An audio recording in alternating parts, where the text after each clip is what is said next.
자, 지금 시간이 2024년 2월 15일 목요일 오후 6시 49분입니다. 네, 오늘 증시가 내렸어요. 근데 사실 왜 내렸는지는 모르겠어요. 네? 뭐 내릴 만한 이유가 있었다라고 생각하지는 않거든요. 네. 어쨌든 내렸습니다. 지금 가장 큰 이슈는 거래량이에요, 거래량. 지금 거래량이 미친 듯이 터져 나와서 여기 354.62 여기 이제 볼린저 밴드 20 상단선 이 위를 지금 넘기가 힘든 구조고, 반대로 분기봉을 보면 356 아래로 내려가기 힘든 구조예요.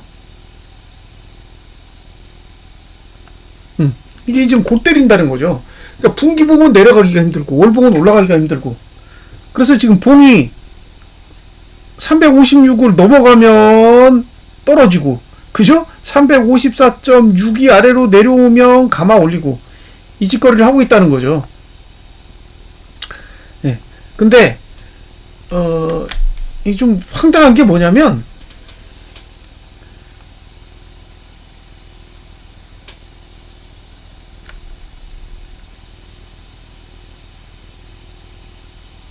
이 영역은 거래량의 영역이고, 네? 여긴 거래량이 작동하는 거고, 여기는 돈이 작동하는 데란 말이에요. 근데 지금 여기 보이세요? 하나, 둘, 셋, 넷, 다섯, 여섯. 이 6거래일 동안 들어온 돈이 5조야. 개인이 5조 매도했다고요. 근데 지금 이틀 동안 뺐잖아요? 어제 5천억 샀나? 개인이? 이게 말도 안 되는 거지. 5조가 들어왔는데 5천억을 빼봐야 뭔 의미가 있어요. 그러니까 이게 내려가기도 힘든 거예요, 지금. 돈을 발라놔가지고. 외국인이 그냥 막 돈을 발라놨어. 근데 신기한 건, 돈을 발라놓은 건 삼성전자에 발라놓은 게 아니라 현대차하고 기아에 발라놓은 거예요, 또. 그러니까 다양한 종목에다가 돈을 다 발라놓은 거예요, 지금. 그러니까 밑으로는 돈을 발라놔서 떨어지기 힘들고, 위로는 거래량을 터트려놔서 올라가기 힘들고, 위로도 힘들고 아래로도 힘들고. 분석이 안 돼요, 솔직히. 그러니까 일희일비 하셔야 됩니다. 제가 뭐 여기다 대고 뭐 오른다 내린다, 뭐 상승이 유리하다 하락이 유리하다 뱅을 떠들어봐야 소용없어. 네? 엉망진창이에요. 위는 거래량 때문에 올라가기 힘들고, 아래는 돈 때문에 내려가기 힘들고. 네, 그렇게 해놓은 거예요. 왜 갑자기 돈이 미친듯이 들어왔을까요? 지금 이 봉에 들어온 돈이 엄청나요. 2월 1일부터 들어온 돈이 다 따져보세요. 거의 한 6조 원 되지 않을까요? 1월 달에 2조 8천억이에요. 2조 8천억. 예? 2조 8천억을 개인이 샀어요. 근데 2월 달에 누적으로 지금 한 3조 7천억 정도 될 거예요. 그러면 2조 8천억에서 3조 7천억이면, 아니다, 3조 3천억 정도 되나 보다. 그럼 3조 3천억이면 6조잖아, 6조. 2조 8천억? 3조 3천억. 그러니까 6조 원 정도가 지금 돈이 들어왔다고. 외국인과 기관이 6조 원 정도를 샀다는 얘기예요.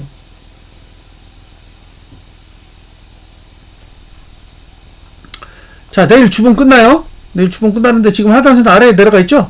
매도가치 0. 예? 매도가치 0이라고요. 내려가면 땡큐인데, 개인적으로 매도가치는 0이라고 봐요. 예? 지금 이게 매도하기 좋은 자리는 아니야. 빠지면 땡큐인데, 매도하기 좋은 구조는 아니라고요. 자, 주봉의 하단선이 일봉의 상단선이에요. 그러니까 뭐 내일 뭐 무슨 일이 있다고 해도 개파락이 심하게 나오지 않는 이상은 한 352.68까지는 일단 올라와야 떨어지든지 말든지 할 것 같아. 내일 어떻게 끝나는지 보세요. 내일 주봉이 음봉으로 끝나면 이제 주봉도 상단선이 내려올 거예요. 그럼 이제 다음 주에는 매도할 수 있는 구조가 살짝 만들어져요. 네? 매도할 수 있는 구조가 살짝 만들어진다고. 근데도 354.69보다 높은 데 상단선이 만들어지기 때문에 결국엔 볼벤 20 상단선 위로 올라가야만 매도자가 뭔가를 해볼 수 있지, 나머지 영역에서는 뭐 오르든 내리든 매도자가 할 수 있는 게 없다라는 거. 그거는 감안을 하셨으면 좋겠습니다. 네, 전체적인 맥락에 대해서는 다 설명드렸습니다. 네, 지금은 아직은 상방에 유리하다. 내일이 지나면 어쩌면 분위기가 좀 바뀔 수도 있다. 그러니까 오늘 미국 증시가 내리고 내일 국내 증시가 내리면 이제는 주봉은 어느 정도 하락에 유리한 형태를 만들어 간다 정도까지는 이야기를 할 수가 있고, 근데 하락에 유리한 형태를 만든다고 해도 지금 가장 문제가 되는 건 사실 차트보다는 돈이라고. 왜? 6조가 들어와 있잖아요. 6조. 예? 6조 원이 들어와 있다고 그 6조 원이 나가야 될 거 아니야. 그러니까 개인이 현물을 미친 듯이 매수를 해야 이걸 누르면서 내려갈 수 있지. 예. 매수 안 하면 내려갈 수 있는 방법이 없다는 거예요. 그걸 잘 판단하시라는 겁니다. 제가 다른 얘기는 드릴 게 없어요. 지금은 완전히 그냥 돈으로 들이밀고 있는 거라 돈만 보시라는 거죠. 여기도 지금 하단선에서 딱 튕겼죠. 예. 그리고 상단선이 여기 있죠. 그러니까 이 정도까지는 반등을 해야 뭐 매도 전략을 쓰든 말든 할 수 있다. 여기까지예요. 요 얘기가 해드리고 싶었고, 여기서 일봉에 대한 얘기를 살짝 더 하고 넘어갈 건데, 보세요. 지금 매트릭스 구조로 보면, 매트릭스 구조로만 보면요, 죄다 1이에요. 죄다 1. 내일만 빼고. 그러니까 만약에 금요일날 하락이 나온다. 내일 하락한다는 얘기는 저가 투자 심리도가 이렇게 횡보한다는 얘기거든요. 근데 하나, 둘, 셋, 넷, 다섯, 여섯, 일곱, 한 7일 동안 더 내릴 거거든요. 그러면 결국에는 이렇게 됐다가 쭉 가다가 뚝 떨어질 거라고, 이런 형태가 만들어질 거란 말이에요. 그러면 내일 만약에 이제 뭐 이렇게 시가 찍고 이렇게 되고 이렇게 빠졌다고 쳐. 근데 이렇게 찍고 저가 지키고 이렇게 올라갔어요. 월요일날 올라갔어. 그리고 이제 화요일날 갭상승 떠가지고 쳐맞고 음봉으로 이렇게 죽었단 말이에요. 이렇게 됐다고 쳤을 때, 만약에 수요일날 이렇게 저가를 깨잖아요. 저가를 깨면 여기가 깨지는 거라고. 여기가.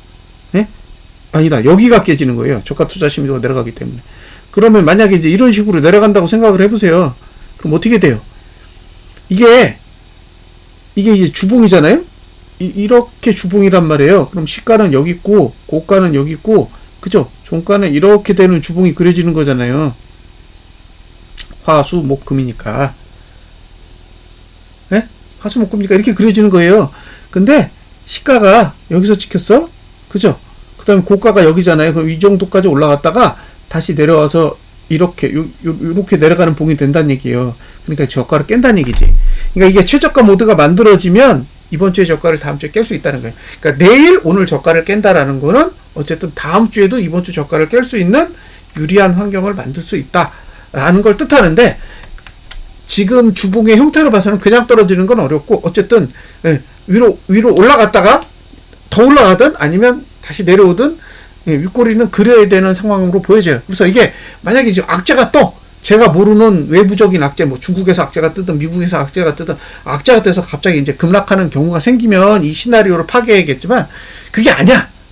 그러면 지금 외국인이 가지고 있는 현물을, 그다음에 개인이 팔았던 이 현물 금액을 생각했을 때 어쨌든 일부라도 리턴하는 과정은 있어야 된다라고 보여집니다. 그래서 성급하게 하방을 보시는 거는 좀 리스크하지 않냐라는 의견을 드리고 싶어요.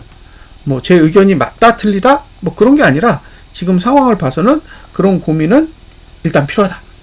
그리고 지금 외국인이 왜 샀냐는 거죠. 지금 외국인이 산 의미를 아직은 알 수 없으니까 그런 부분에 대한 의심도 좀 한번 해봐야 되고요. 아직까지 돈의 집행은 상방으로 돼 있기 때문에 뭐 쉽게 하방 얘기를 꺼내기 어려워요. 돈이 뒤집어져야 제가 이제 하방 얘기도 조금 더 편하게 할 수 있는데, 지금은 돈은 완전히 상방으로 집행되어 있기 때문에 개인이 현물 매수로 적극적으로 나서지 않는 이상은 제가 성급하게 하방이라고 말을 꺼내는 것도 쉽지 않다라는 거예요. 그러니까 돈을 보고 있는 거지. 돈을 이렇게 모니터링 하면서 돈의 그 집행되는 금액의 크기, 그 다음에 집행된 자리, 그런 것들을 다 보면서 이야기를 할 수밖에 없잖아요. 그걸 배제하고 차트를 어떻게 설명해요? 저는 그건 아니라고 봐요. 돈이 흘러가는 걸 무시하고 차트만 본다?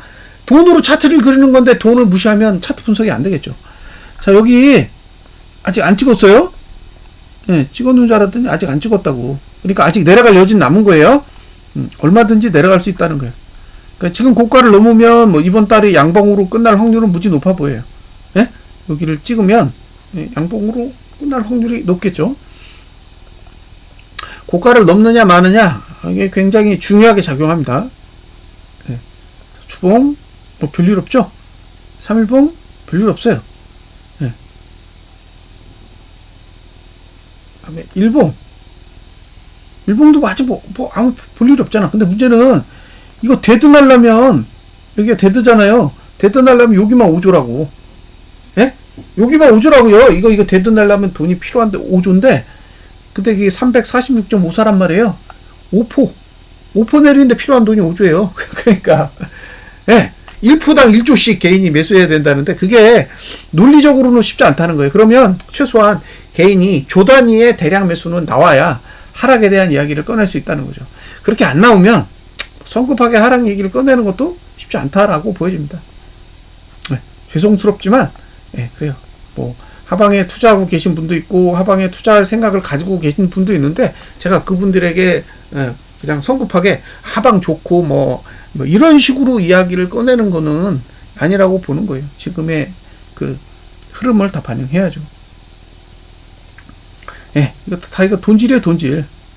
그냥 방법이 없는 거예요. 돈질 아니면 올릴 수 있는 방법이 없는 거지. 지금 상태는 지금 상태는 돈으로밖에 못 올리는 거예요. 근데 돈으로 끌어올리다 보니까 막 거래량이 막 폭발해가지고 지금은 또 이제 돈으로 올렸는데 거래량이 감당이 안 되는 거죠. 거래량이 70% 터진 상태라.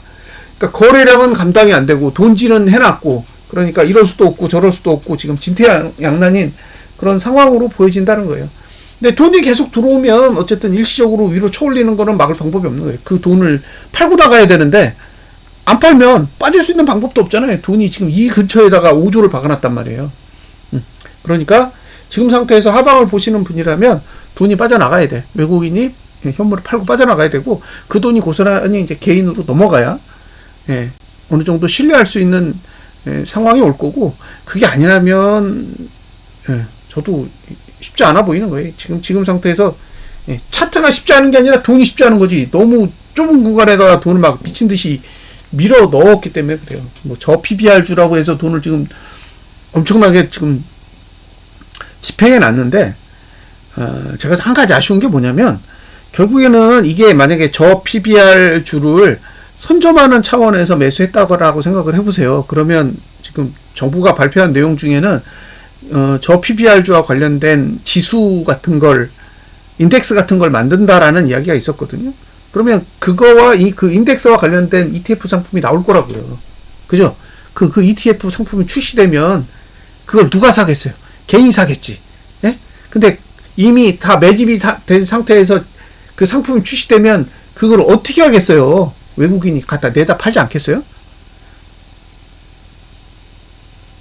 예.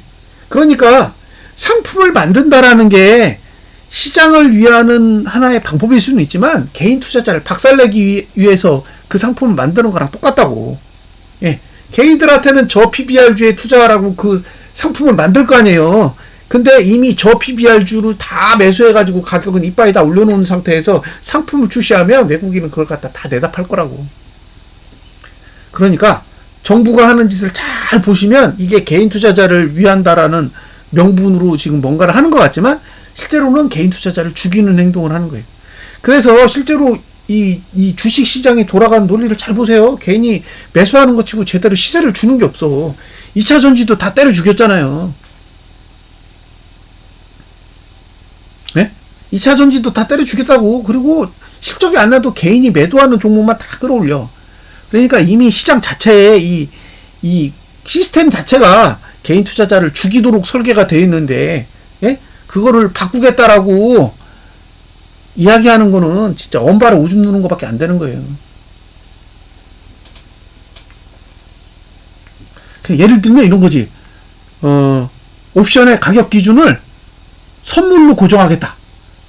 예. 이런 정책을 만들었다고 해보세요. 그럼 옵션 조작 못해요. 응? 옵션 조작 못한다고. 왜냐면 종가가 선물 기준으로 해가지고 이론 가격으로 딱 끝나게 만들어봐. 그러면 옵션 가격 마음대로 조작할 것 같아요? 못해. 왜? 이론가로 딱 끝나니까.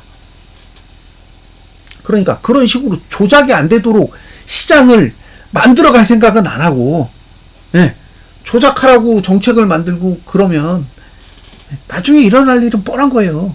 개인 투자자만 계속 작살나는 거야. 신규로 들어오는 사람, 예? 이 선량한 사람들이 정부의 정책이나 시장의 신뢰를 믿고 들어오면 다 박살나는 거예요. 그게 그 홍콩 ELS 있죠? 그거랑 똑같은 거예요. 예? 정부가 하겠다라는 정책이 멀리 보면, 예, 홍콩 ELS의 복사판이 되는 거죠. 그러면서 홍콩 ELS 문제에 대해서 막 성토하잖아요. 근데 본인들이 만드는 정책이 그거랑 똑같은 거야. 개인 투자자가 들어오면 박살날 거라니까. 어쨌든 지금 현물이 들어와 있어요. 예, 현물이 들어와 있으니까 그게 빠져나가야 시장이 빠질 거라고.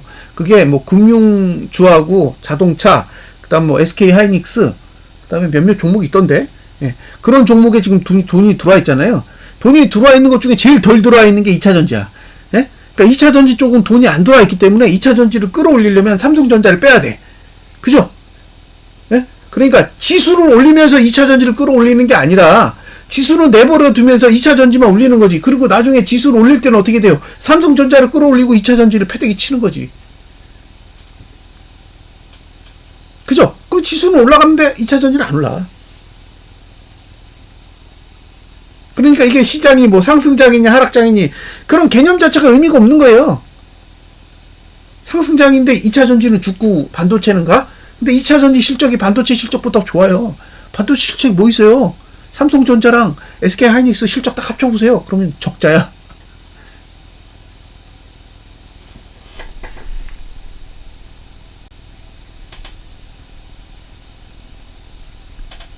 내일 종가가 어떻게 끝나느냐. 그게 첫 번째. 예? 그러니까 지금 주봉이 윗골이 살짝 달린 음봉이잖아요. 그러니까 여기서 더 하락하면 주봉은 하락시킬 의도가 있는 거예요. 하락시킬 의도가 있는 거지 하락한다가 아니에요. 하락시킬 의도를 갖는 거지. 그게 첫 번째고, 두 번째는 하락시킬 의도를 가지고 있는데 돈이 그대로 붙어야 될 거 아니에요. 그러니까 외국인이 현물을 막 냅다 팔고 선물 매도도 냅다 해야 이게 지금 무너지는 거지. 구조를 만들어 놓고 또 외국인이 현물 막 매수하면서 개인한테 현물 매도를 주면 어떻게 내려가요? 못 내려간다는 거지. 그리고 지금 매물대 자체가 되게 가깝잖아요. 지금이 매물대 안에 있는 거라고. 예? 외국인이 현물 매수와 매물대 안에 지금 현재 위치해 있기 때문에 여기서 내려가려면 대량 매수하면서 뚫고 내려가는 수밖에 없어요. 개인이 현물을 대량으로 사야 됩니다. 오늘같이 331억? 이거 사봐야 아무 소용없어. 그러니까 하방을 보시는 분들이 지금 성급하게 판단할 문제는 아니라고 보는 거예요. 설사 여기서 뚫고 밑으로 내려간다고 해도 물량을 더 실어야 되기 때문에 저는 기술적 반등은 계속 나올 거라고 봐요. 예, 그러니까 내려가더라도 성급하게 고포스 매수 전략을 가져가시는 거는 조금 주의하시는 게 좋을 것 같다. 여기까지가 제 의견이고요. 간간히 상방 이야기는 하고 있잖아요. 그거는 상방 투자하시는 분들이 참고하라고 말씀드리는 거예요. 제가 뭐 상방에 관심이 있고 상방이 옳다라고 생각해서 그런 말씀을 드리는 게 아니라 어차피 방송은 고포스 방송이지만 지수를 분석하다 보니까 상방 투자자의 입장에서도 전략을 드리는 거죠. 그러니까 예를 들면 내일 오늘 저가 안 깨면 매수하세요. 네, 그러셔도 된다는 거죠.